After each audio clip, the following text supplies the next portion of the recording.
Un cordial saludo a todos los oyentes de Radio María.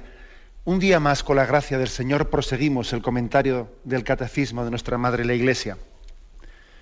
Nos habíamos adentrado en el día anterior en la explicación del cuarto mandamiento y hoy, a partir del punto 2197, pues proseguimos con esa explicación. Cuarto mandamiento: honrarás a tu padre y a tu madre. Dice este punto, 2197. El cuarto mandamiento encabeza la segunda tabla, indica el orden de la caridad. Dios quiso que después de él honrásemos a nuestros padres, a los que debemos la vida y que nos han transmitido el conocimiento de Dios. Estamos obligados a honrar y respetar a todos los que Dios, para nuestro bien, ha investido de su autoridad. La primera frase hace referencia a algo que ya habíamos explicado en días anteriores, a las dos tablas, dice, ¿no? El cuarto mandamiento encabeza la segunda tabla.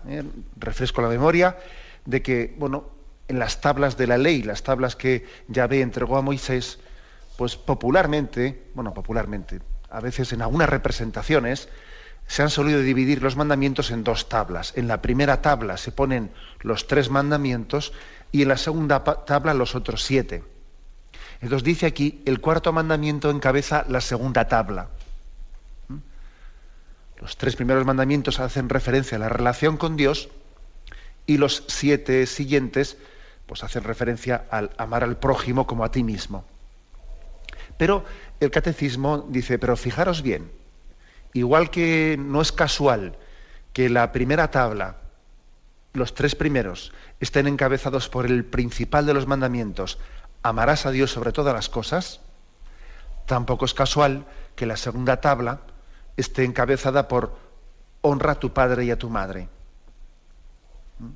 Aquí el catecismo dice, mira, hay un orden en la caridad, hay un orden en el amor.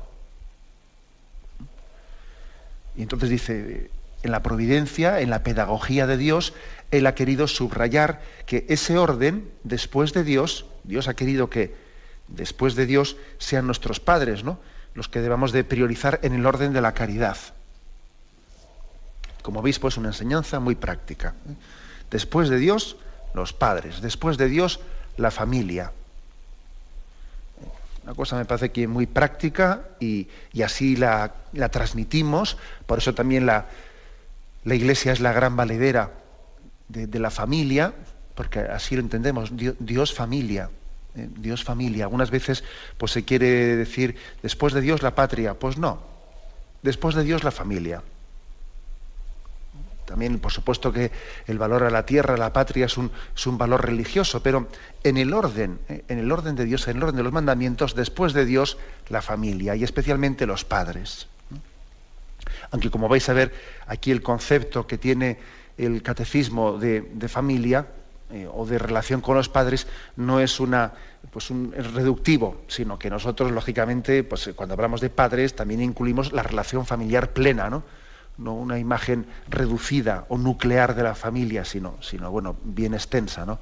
Ojalá, ¿no?, por familia la entendiésemos y nos relacionásemos con ella de una manera lo más extensa posible. Después de Dios, los padres. Dice, además lo justifica, ¿no? Pues porque ellos nos han dado la vida, a ellos les debemos la vida y nos han transmitido el conocimiento de Dios. Fijaros, 2 cosas, ¿no? Los padres nos han dado la vida física, han sido instrumento de Dios, ¿no?, para darnos la vida física y para darnos también a conocer a Dios. O sea, podríamos decir de alguna forma, ¿no?, nos han dado el cuerpo, pero también nos han dado la espiritualidad. Hombre, Dios también, ellos han tenido una colaboración con Dios en el acto creador, ¿no? Esta es la grandeza de la paternidad. Que podemos decir, Dios nos ha creado y al mismo tiempo nuestros padres nos han dado la vida. ¿La vida quién nos la ha dado? ¿Nuestros padres o Dios? Pues en un concurso entre ellos. Dios ha elevado a los padres a esa dignidad de ser concreadores con Él, de concursar con Él en la creación de un ser humano. Y los padres engendran el cuerpo al mismo tiempo que Dios crea e infunde el alma. Hay un acto creador de Dios cada vez que los padres conciben la vida. Entonces podemos decir con mucha propiedad, hemos tenido un hijo o Dios nos ha dado un hijo. O este niño es de Dios y este niño es de sus padres. Las dos cosas son ciertas, ¿no? Porque hay una colaboración entre Dios y los padres. Por eso dice que los padres, a ellos les debemos la vida y también nos han dado el conocimiento de Dios. Ha sido el vehículo por el que Dios también se nos ha dado a conocer. Bueno, somos conscientes de que esto segundo tiene sus excepciones. Lo primero no tiene excepciones. Porque mira, incluso aunque una persona haya sido concebida en un contexto indigno, haya sido concebida pues en una relación sexual indigna, imaginémonos en vez de ser una relación llena de amor dentro del matrimonio y pues tenida indignamente o ilegítimamente de una manera pecaminosa, o incluso en un contexto de violación o de una máxima indignidad, ¿no? Pero aunque el contexto haya sido ese, sin embargo Dios se ha comprometido con esa persona en el acto creador de infundirle el alma. O sea que incluso en el peor de los escenarios de la concepción de una persona, Dios se ha comprometido creando, infundiendo el alma, ha sido una persona querida por Dios.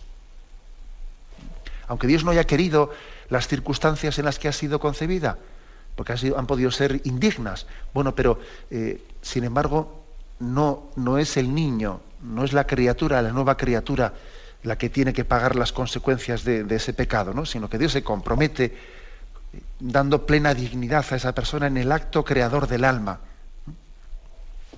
Bien, eso es así, es decir, que nuestros padres han colaborado con Dios en la transmisión de la vida es siempre, aunque incluso las circunstancias fuesen muy complicadas.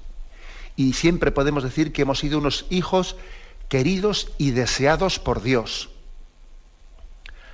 Aun cuando igual no lo fuésemos por nuestros padres, fijaros bien, en el caso extremo, lo que dice Isaías, ¿es que puede una madre olvidarse del hijo de sus entrañas? Pues aunque eso ocurriese, yo nunca me olvidaré de ti. Aunque alguien haya sido concebido de una manera no deseada o no querida, ha sido circunstancial, haya sido un error, como se dice a veces, lo que es durísimo decir eso, ¿no? Mira, tú para Dios no eres un accidente. Dios no se ha equivocado contigo, ¿sabes? Dios te ha querido, Dios te ha buscado desde toda la eternidad, ha pensado en ti. Hasta el punto, pues, de que lo verdaderamente determinante es esa voluntad de Dios para contigo. Mucho más por encima, mucho más determinante que las circunstancias familiares en las que pudo tener lugar tu concepción. Bien, eso siempre es así, siempre. La providencia de Dios incluso es capaz de estar por encima de los pecados y de las circunstancias.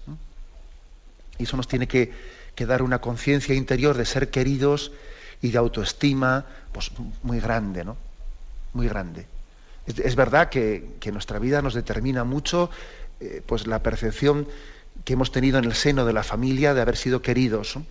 Pero esta es la fuerza sanante de la fe, que es capaz incluso de sanar en la raíz las carencias que hayamos podido tener en las mediaciones familiares. Pero claro, eso supone una relación con Dios muy intensa, muy profunda y una experiencia de Dios grande, ¿no? Capaz de sanar las carencias y los pecados de las mediaciones en la familia.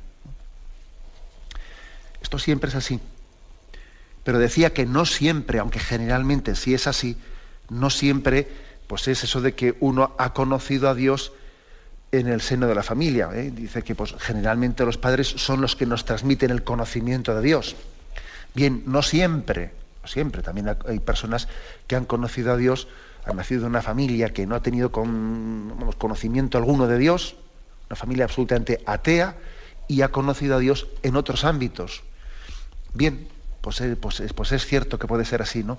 Pero aún y todo, fijaros, eso no quita que nuestro deber de honrar y respetar a los padres tenemos que mantenerlo plenamente, aunque nuestros padres no nos deseasen o nuestra concepción hubiese sido casi un error, que nuestros padres no nos han criado cristianamente, no nos han hablado de Dios. Bueno, no, vamos a ver, no importa.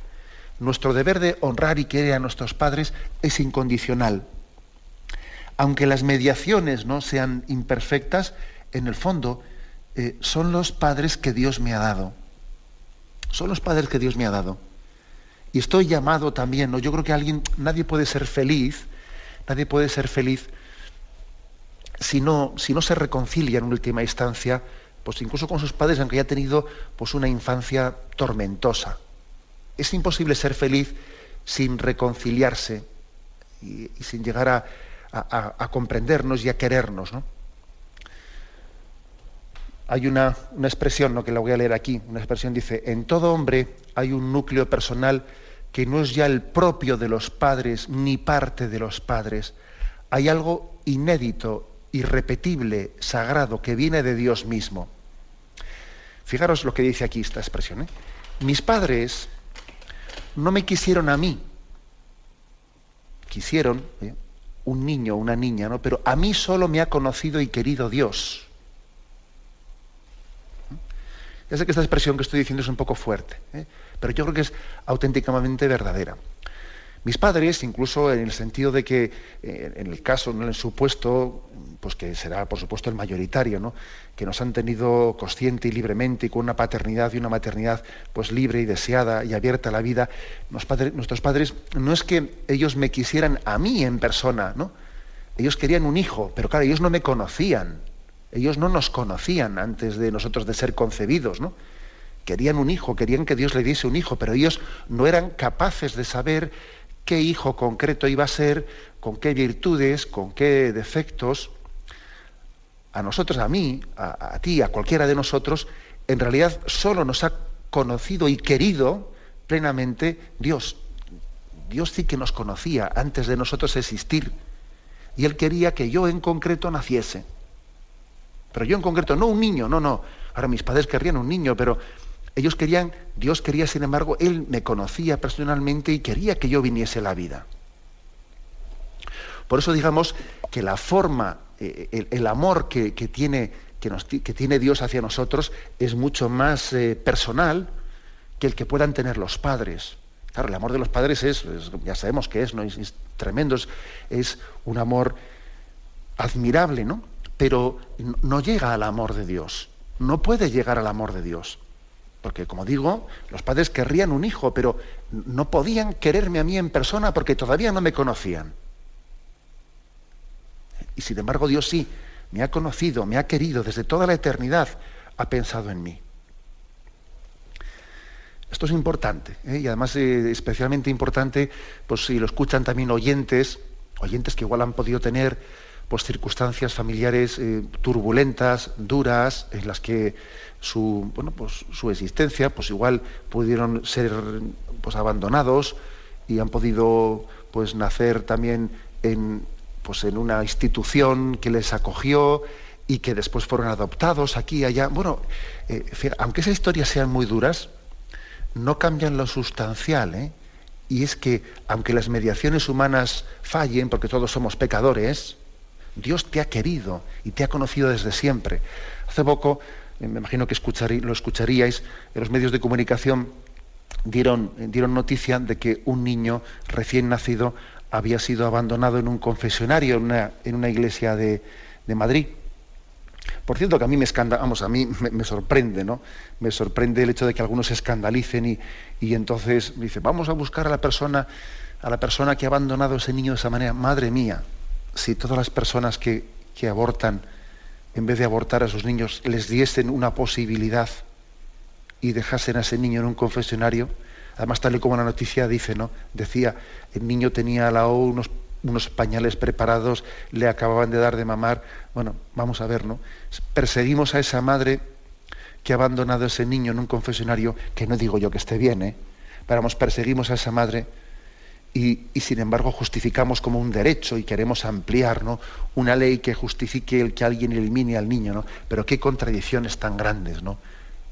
A veces cuando perdemos el norte, ¿no?, cuando perdemos a Dios como luz en nuestra conciencia, acabamos cayendo en unas contradicciones que son flagrantes, ¿no? Es muy, muy sanador este principio, el hecho de que no nos olvidemos de que hemos sido hijos queridos y deseados por Dios, y Él nos ha conocido desde toda la eternidad.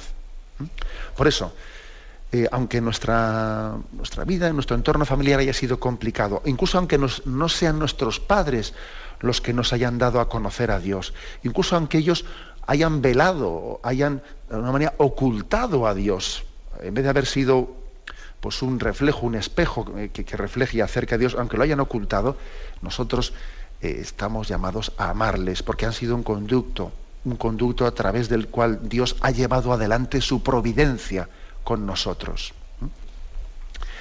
Igual haría aquí también un pequeño matiz. A veces se suele, a los niños les ponemos innecesariamente, diría yo, pues en una especie de dilema. Un planteamiento que es, yo creo que un poco peligroso, ¿no? Para de alguna manera violentar la sensibilidad del niño. ¿Tú a quién quieres más? ¿A los padres o a Dios? Esta pregunta, pues bueno, por supuesto que se puede hacer en un buen contexto y hacerle entender al niño como en el orden de la caridad lo primero es Dios y luego nuestros padres. Pero hay que enseñar esto a los niños con mucha delicadeza, porque, claro, evidentemente un niño, si no ha sido muy educado en los principios cristianos, si se le pregunta de una manera así un poco, digamos, demasiado frontal, ¿a quién quieres más, a tus padres o a Dios? Pues bueno, como lógicamente el amor que tiene hacia sus padres es un amor muy sensible, y el amor que se tiene a Dios, claro, no es tan sensible, porque a Dios no le conocemos por nuestros sentidos, le conocemos por la fe, y claro, es más fácil amar a lo que se percibe sensiblemente que a aquello que tiene que ser conocido pues de una manera pues espiritual, ¿no? Entonces, claro, al niño lo que por sensibilidad le va a salir es que le es más fácil amar a sus padres que a Dios, que no ve. Por eso no conviene, yo creo que hacer esa contraposición, de no ser que a un niño se le haya educado previamente, ¿no? No hay que contraponer el amor a los padres y el amor a Dios. No hay que contraponerlo, hay que enseñarle al niño que a esos padres a los que quieres tanto son un regalo de Dios.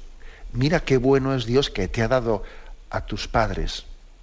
La bondad de Dios, su paternidad, su maternidad, se refleja, tú la ves, tú la conoces en tus padres, ¿no?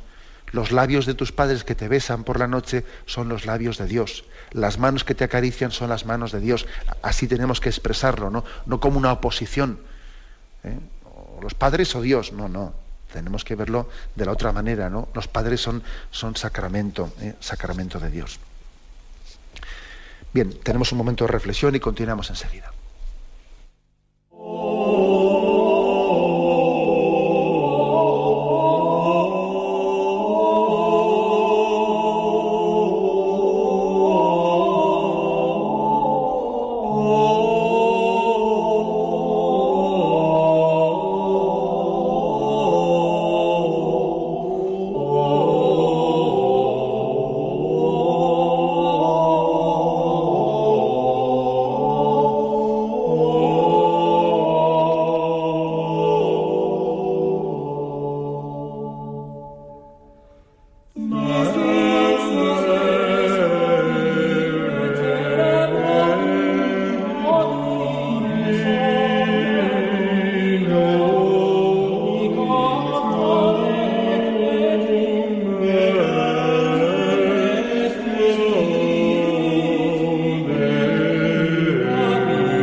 Estamos comentando en esta edición del Catecismo de la Iglesia Católica, pues el punto 2197.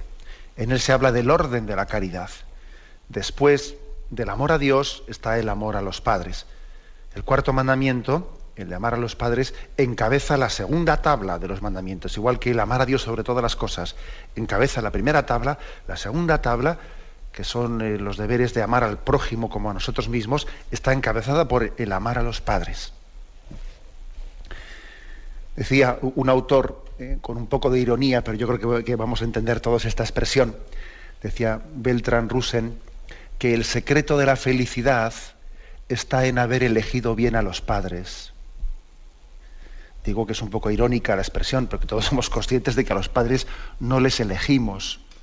Los padres pues nos vienen dados, ¿no? Pero yo creo que esta expresión tiene su cosa, ¿no? El secreto de la felicidad está en haber elegido bien a los padres. Yo interpreto esa expresión como diciendo, bueno, la verdad es que la felicidad nos viene dada, o sea, ese don que nos hace felices nos viene dado. No eres tú el que lo eliges. No eres tú el autor de tu propia felicidad. Y al mismo tiempo también supone el quererlos como son. El quererlos como son. Suele ocurrir que hay una etapa y un proceso dentro de nosotros, que es al principio el niño y pues adora a sus padres, ¿no? El niño los adora y para él sus padres lo son todo, y su padre y su madre es el mejor del mundo, y es así, ¿no? Y así tiene que ser, ¿no? Y qué mal asunto si eso no ocurre, si el padre tiene problemas de alcohol o lo otro, y entonces al niño tiene esa carencia de sentirse plenamente orgulloso de su padre desde el primer momento, ¿no? Pero bueno, en una segunda fase, después de que el niño al principio se sentía totalmente orgulloso de sus padres, luego también viene una etapa de adolescencia en la que uno comienza a ver los defectos de sus padres. Oye, que aquí todo mundo tiene sus defectos. Y además cuando se convive tan de cerca en el día a día, es imposible no verlos. En otros aspectos de la vida, cuando se vive a más distancia, se pueden ocultar los defectos, pero es difícil ocultarlos cuando se convive. Y entonces a veces ocurre que de esa especie de adoración de los padres que puede tener un niño, viene pues la etapa de rebeldía, pues porque uno no ve los defectos que hay y además ve más de los que hay, porque ya tiene esa etapa crítica en la que todo lo ve negativo, todo lo ve tal, y bueno. Pero evidentemente, para que el hombre llegue a la madurez, tiene que pasar a una tercera fase, ¿no? Que es no la del amor a unos padres ideales, porque cuando él era pequeñito y amaba a sus padres, los idolatrizaba casi, ¿no? Le parecían que eran unos padres sin defecto ni mancha, Pero claro, lo importante es amar a los padres reales, a los reales, no a los padres ficticios, no a los padres modélicos ideales, no, sino a los míos, que son, como decía esta frase, es un poco irónica, ¿no? En realidad no son los que yo he elegido, son los que se me han dado, pero quererlos como si yo los hubiese elegido, ¿no? Por eso dice aquí, el secreto de la felicidad está en haber elegido bien a los padres. Bueno, amémoslos como si yo los hubiese elegido. Como si, con un grado de aceptación, ¿no? Y de cariño y de ser capaz de asumir también pues, los problemas que puedan tener en todas las familias, ¿no? Voy a amar como si estos padres hubiesen sido elegidos por mí, ¿no? Solamente así yo creo que entendemos plenamente lo que se encierra y lo que se esconde detrás del cuarto mandamiento. Y da un paso más, el punto 2197. Además de hablar de esto de que, pues cómo estamos llamados a honrar a los padres, etcétera, luego dice, estamos obligados a honrar y respetar a todos los que Dios, para nuestro bien, ha investido de su autoridad.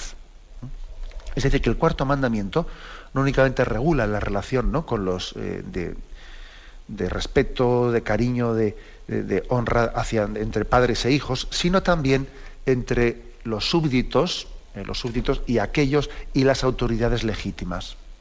A todos los que, para nuestro bien, Dios ha investido de su autoridad. Bueno, como veis, pues aquí esto es un concepto añadido dentro del cuarto mandamiento. Dios reviste de autoridad, pues bueno, pues en la enseñanza, a los maestros, también a los gobernantes, etcétera, etcétera, ¿no? Dios ha revestido de autoridad. Esto, por cierto, es un concepto totalmente contrario al concepto de la anarquía, a la concepción de la vida anarquista. Me imagino que por eso será que el anarquismo ha sido siempre tan enemigo del cristianismo.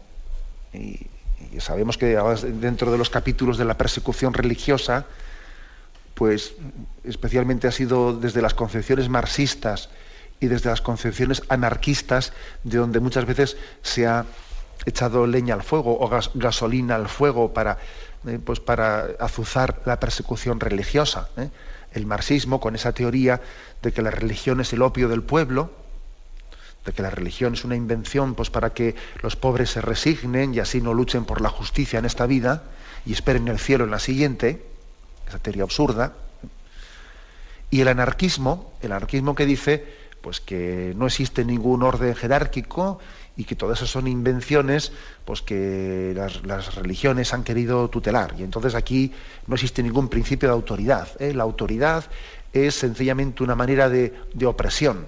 Autoridad y opresión pues es una sola cosa. Ese es el principio un poco del anarquismo.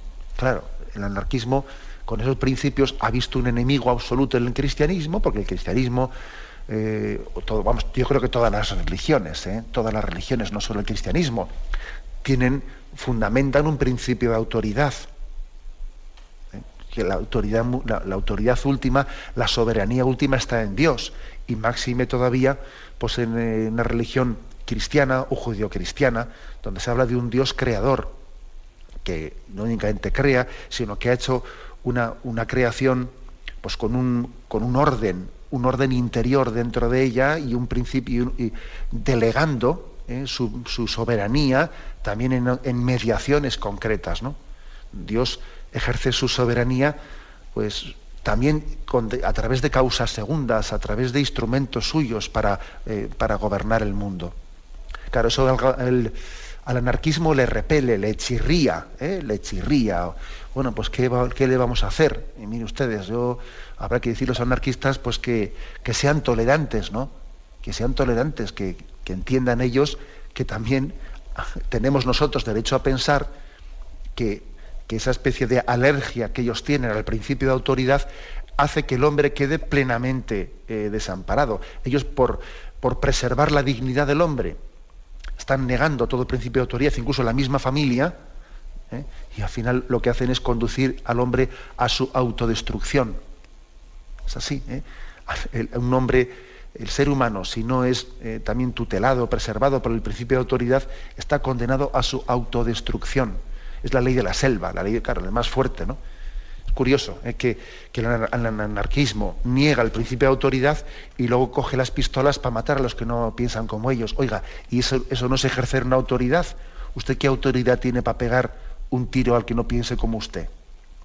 Niega usted la autoridad y luego la ejerce de una manera despótica. ¿Será posible? Esa es la contradicción del anarquismo. Es que, vamos, yo creo que no puede haber una contradicción más fragante que esa, ¿no? Vamos, como la de aquellos que en nombre del ecologismo, que también eso ha ocurrido en la historia de España, ¿no? En nombre del ecologismo, pues también ha habido grupos terroristas que hacen atentados y matan a personas pues porque dicen que si pues este ingeniero estaba haciendo una carretera por no sé qué sitio y esa carretera no respetaba pues el equilibrio ecológico, y entonces ellos van y hacen un atentado y matan a una persona. ¿Cómo se puede en nombre de la ecología matar a una persona? ¿Pero qué contradicción es esa? ¿Cómo se puede en nombre de la anarquía, de que nadie tiene autoridad sobre nadie, atreverte a matar a otro? Pero bueno, entonces ¿qué anarquía es la tuya? Bien, por lo tanto, ¿no? Nosotros creemos en un principio de autoridad. Creemos que Dios ha creado el mundo con un orden interno, y en ese orden interno ha delegado, ¿no?, también su soberanía. La soberanía última siempre está en Dios, por supuesto. Y entonces nosotros tenemos el deber, la obligación moral de respetar, de honrar a los que Dios ha puesto sobre nosotros. Y por cierto, hay que decir una cosa, que, claro, que en cierto sentido sería más fácil amar o respetar únicamente a Dios, pero no a sus representantes. Claro, que como son mucho más visibles, como están mucho más cerca de mí, como ya tienen nombre y rostro concreto, pues esos ya tienen ese principio de obediencia a los representantes de Dios, que tienen una legítima autoridad, nos cuesta más. A nosotros nos sería más fácil pues honrar y respetar y obedecer a Dios directamente, con línea directa. Pero claro, ya al superior de la comunidad, cachis, eso ya es otra cosa, ¿no? Ya al maestro, que es el que me pone los exámenes y me dice, para el siguiente día, examen, eso ya me cuesta más. Claro, ojo con esto, que también es una tentación, ¿eh? La tentación de aceptar el principio de autoridad, sí, en cuanto a los términos generales de los principios de que todo emana de Dios, ¿no? Pero luego ya poner en cuestión el principio de autoridad cuando ya le ponemos rostro, ¿sabes? Cuando ya estamos hablando de que la autoridad de Dios pues se refleja, pues eso, pues en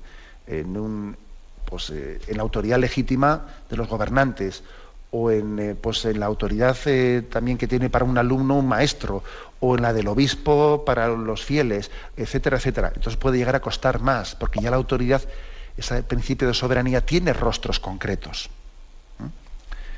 Ojo, ¿no? Por lo tanto, tenemos que estar precavidos pues con esa especie de espiritualización, entendedme bien, ¿no? O desencarnación del sentido de la obediencia. Sí, yo obedezco a Dios, pero no a sus representantes. Bueno, mira, eso es un autoengaño. Eso de que yo obedezco a Dios, pero no a sus representantes, no a las personas que Él, de alguna manera, les ha dado una legítima autoridad sobre nosotros, es un autoengaño. Porque es como decir, afirmo y niego. Como lo primero, decir yo obedezco únicamente a Dios, pero no a sus representantes, claro, como Dios no me habla, como Él no me puede contradecir, eso me es muy fácil. Claro, lo que pasa es que sus representantes, claro, eso sí que me hablan, eso sí que también me corrigen, entonces me cuesta más obedecer a sus representantes que a Dios mismo. Y no hay que engañarse en eso, ¿eh? No se puede reconocer la autoridad de Dios sin al mismo tiempo no respetar y no someterse también a la autoridad de sus legítimos representantes. Tenemos un momento de reflexión y continuaremos enseguida.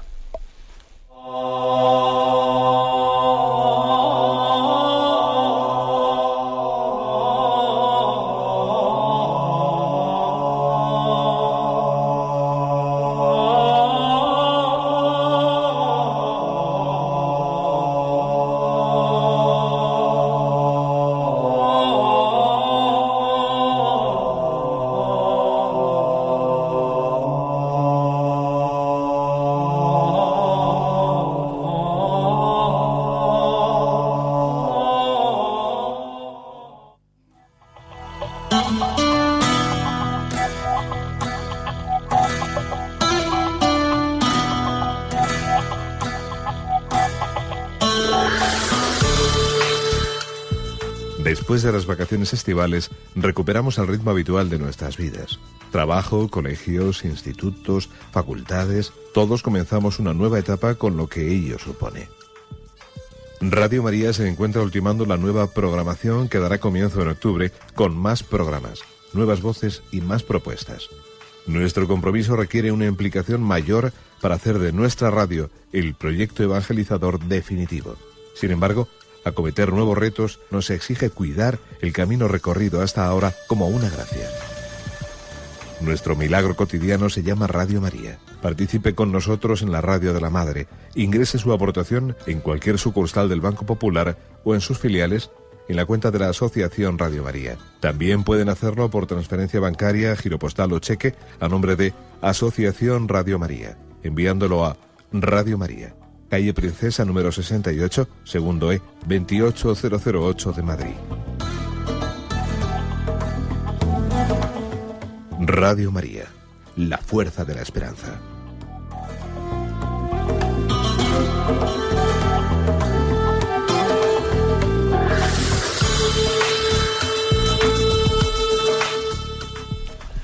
Continuamos en esta edición del Catecismo de la Iglesia Católica comentando el punto 2198. Este precepto, se refiere al cuarto mandamiento, honra a tu padre y a tu madre, este precepto se expresa de forma positiva, indicando los deberes que se han de cumplir. Anuncia los mandamientos siguientes, que contienen un respeto particular de la vida, del matrimonio, de los bienes terrenos, de la palabra.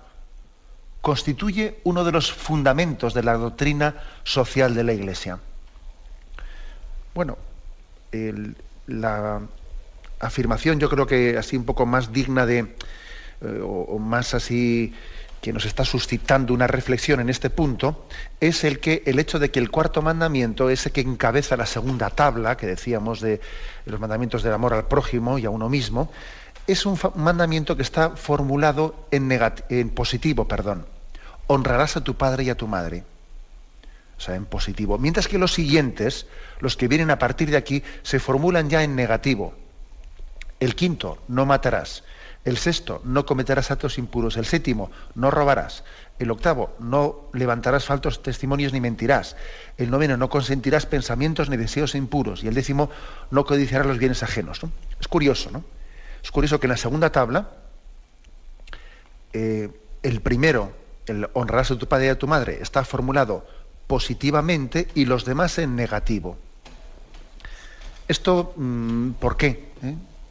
Bueno, porque el cuarto mandamiento, como decíamos antes, en la intervención anterior, está hablando de cuál es el orden de la caridad. Primero el amor a Dios. Y luego, puesto que amamos a Dios y honramos a Dios, viene el amor y el honrar al orden querido por Dios, al orden derivado del Creador. Y Dios en primer lugar nos ha dado unos padres y una familia, y luego también lo otro, y lo otro, y lo otro. Es decir, si yo amo a Dios, amo también, como consecuencia, el orden de la caridad que Dios ha puesto en mi vida. No se puede amar lo primero sin lo segundo. Por eso, en la segunda tabla, en primer lugar dice, honrarás a tu padre y a tu madre. Y ahí viene, después de eso, el resto de las cosas en el orden querido por Dios.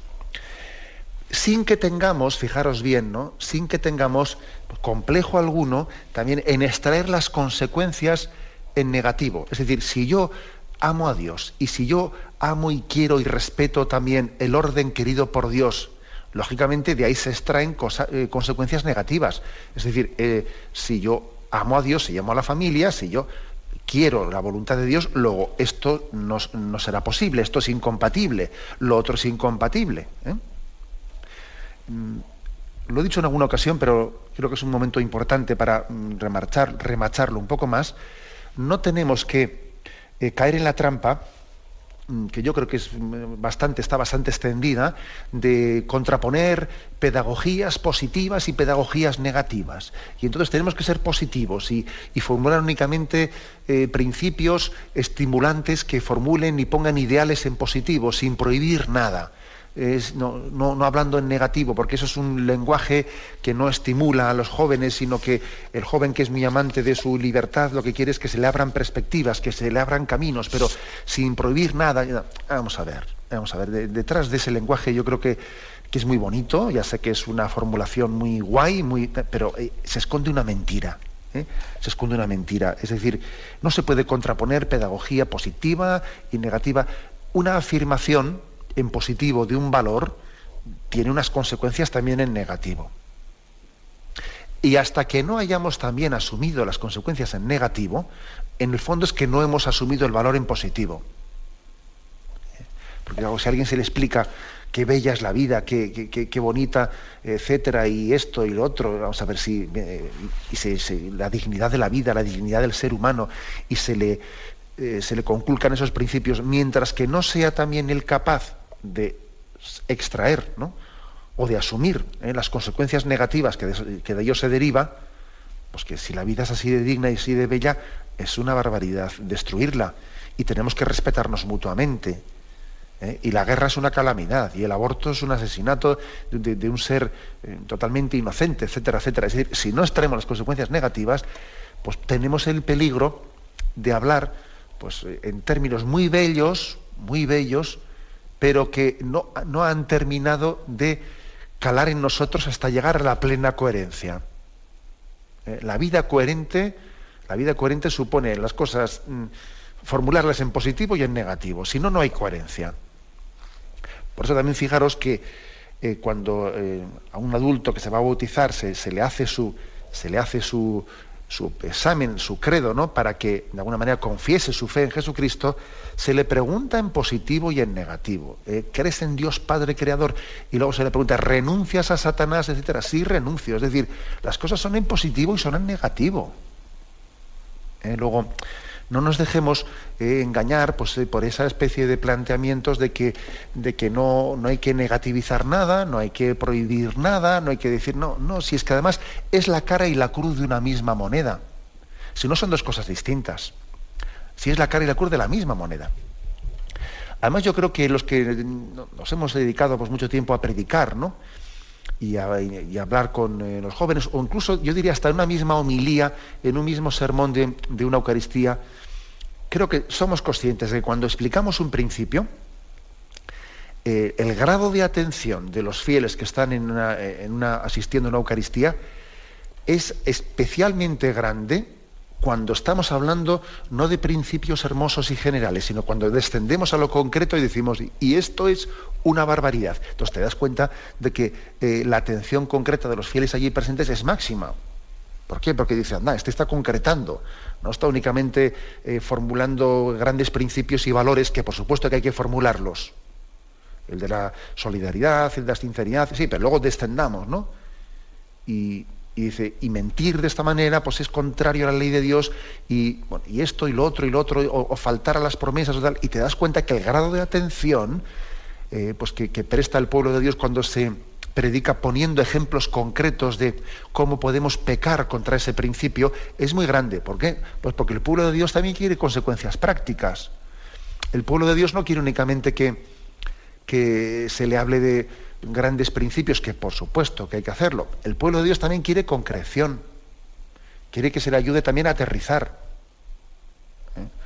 O sea que lejos de eso, de esa contraposición de que no es verdad que la pedagogía, cuando se habla de mandamientos de que son prohibitivos, no matarás, no cometas actos impuros, lejos de pensar que eso es contrario a la sensibilidad de nuestro tiempo, con todos mis respetos, yo pienso que en nuestro tiempo y nuestros jóvenes incluso quieren que se les digan las cosas claras y quieren también tener una comunicación con el lenguaje, o sea, con la enseñanza cristiana, en la que sepan exactamente a qué atenerse, no únicamente hablando de conceptos hermosos, pero al final etéreos, vagos, difusos, sin saber exactamente en qué se concretan, ¿no? Yo creo que es así. En resumen, ¿no? que este punto 2198 está insistiendo en que después de que el cuarto mandamiento se formula en positivo, a partir de ahí se extraen las consecuencias con respecto al respeto a la vida, no matarás, con respecto al matrimonio, el sexto mandamiento, con respecto a los bienes terrenos, el séptimo mandamiento, con respecto a la palabra, el octavo mandamiento. Hay un orden en la caridad. Primero Dios, segundo los padres, y a partir de ahí ya pues vamos hablando del resto de la caridad, pues está en el respeto a la propia vida, el respeto al matrimonio, a la sexualidad, a los bienes, a la palabra, viene ese orden, ¿no? Bien es cierto, pues que igual tampoco podemos, yo creo, ¿no?, ni debemos, en mi opinión, pues hacer una especie de orden, pretender que en la colocación o el ordenamiento de los mandamientos, si el quinto, el sexto, el séptimo, pretender que en ello haya un orden jerárquico. No, el catecismo se limita a decir que en el orden de la caridad primero es Dios y luego los padres, pero tampoco el catecismo pretende decir que entonces el siguiente orden es el quinto, el siguiente el sexto, el siguiente el séptimo. No pretende hacer una interpretación de los mandamientos tan literalista como que su colocación, la colocación de uno después del otro, sea pues un signo, digamos, indiscutible de que primero es esto y después es lo otro. Tampoco se pretende aquí en el catecismo, a la hora de explicarlo, hacer una interpretación tan literal del orden de los mandamientos o de la colocación en la que nos han sido expresados o enseñados. La última frase dice, ¿no?, que esta formulación positiva de honrarás a tu padre y a tu madre constituye uno de los fundamentos de la doctrina social de la Iglesia. La doctrina social de la Iglesia, pues que algunos pueden pensar que versa sobre todo sobre el tema de la justicia social. Nos suena eso a veces, ¿no? La doctrina social de la Iglesia versa sobre el tema de la justicia social con respecto al trabajo, con respecto a la pobreza en el tercer mundo, etcétera. No, pero ojo, también la doctrina social de la Iglesia versa, y es uno de los puntos muy importantes, sobre el principio de autoridad de los padres hacia los hijos, sobre el derecho y el deber que ellos tienen de educación de sus hijos, sobre el principio de subsidiariedad, en el que las autoridades tienen que estar al servicio de los padres, y ser colaboradores de los padres, y no arrogarse ellas, las autoridades, un derecho que no tienen de educar moralmente a los hijos al margen o en contra de los principios de sus padres, ¿no? O sea que el cuarto mandamiento es uno de los fundamentos de la doctrina social de la Iglesia.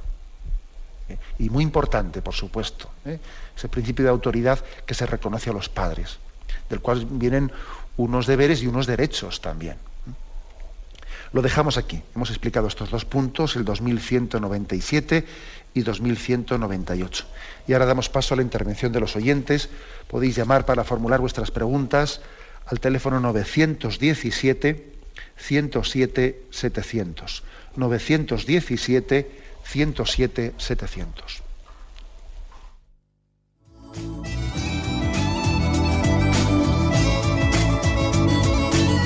¿Le gustaría tener sus programas favoritos de Radio María en CD o DVD?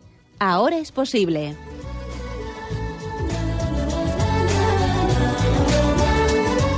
Le sugerimos que primero se informe en qué formato de audio lo puede escuchar en su equipo, DVD o CD, teniendo en cuenta que no todos los lectores de CD pueden reproducir el formato digital MP3 en el que enviamos nuestros programas.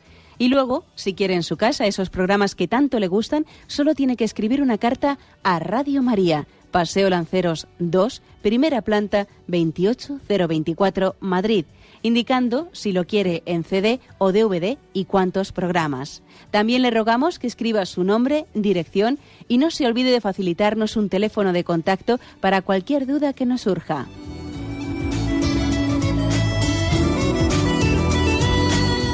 Radio María, más cerca de usted.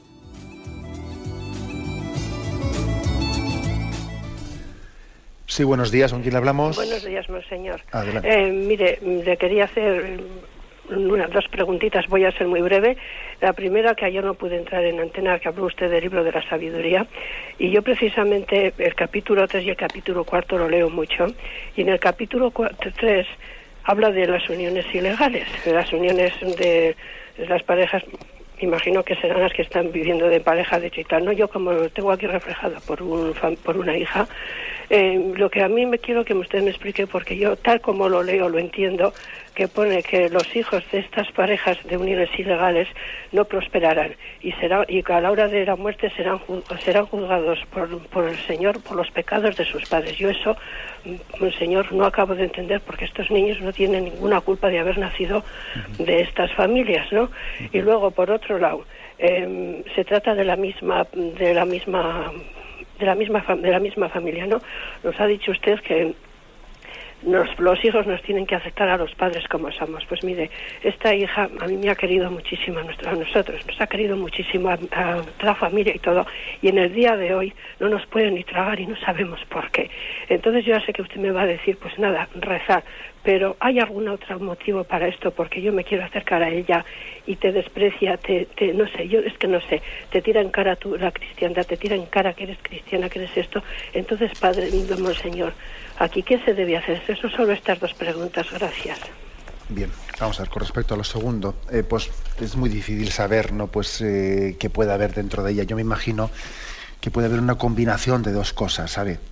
Pues en primer lugar, ciertas personas de su entorno que le hayan influido mucho, porque es verdad que si un hijo ha sido criado en unos principios cristianos, pero luego resulta que ha caído, se ha relacionado pues con unos ambientes que de alguna manera le han absorbido, pues posiblemente eso haya acabado siendo determinante.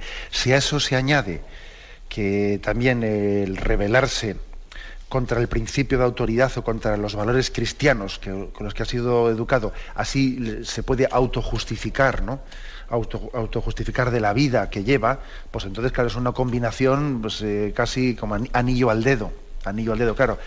uno dice, bueno, mi vida es contradictoria con los principios en los que me han educado. Me rebelo contra los principios y así me justifico la vida que estoy llevando, ¿no? Bien, me imagino eso. Pero como usted bien ha dicho, bueno, yo creo que también esa cruz que usted lleva, más que los porqués, de por qué ha ocurrido esto, por qué a mi hija ha llegado a esta situación y tal, ¿no?